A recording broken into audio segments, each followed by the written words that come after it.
Hello, I'm George Altamont, Vice President at SVT with ABC Companies. I'm here today to talk about the Frontrunner bus. The Frontrunner bus is the first commercial paratransit compass-built low-floor in the United States. This vehicle has a completely composite construction and a very unique chassis that sets it apart from its competition. Starting with the exterior of the Frontrunner, we have a Ventura plug-style door, have bonded windows, and a completely composite sidewall. Our rear suspension is kneeling standard, and we also offer a front kneeling option. Our rear of our bus has a fiberglass cap, automotive-style LED lighting, a rear backup camera, and standard window. We are now under the Frontrunner bus. The first thing you will notice is we have a brand new 101,000 PSI hot-dip galvanized chassis and no undercoating. We have no undercoating because we have a Cusa composite floor, which is impervious to water or absorption or mold.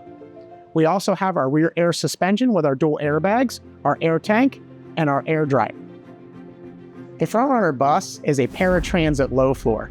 What's unique about this product is it features the M-Power ramp. The M-Power ramp is an 800-pound rated ramp that is manually operated by the driver.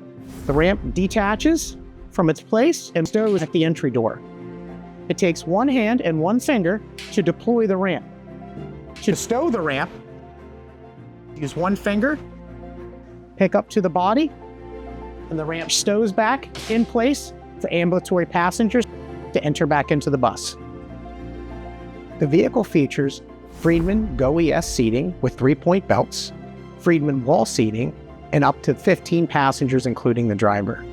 We want to thank you for taking the time today to look at the Frontrunner bus. Again, this is the only purpose-built paratransit low floor in the industry. If you're a government agency or a public transit authority and you have interest in the Frontrunner bus, please contact ABC Companies as we have this featured on many government contracts available to you.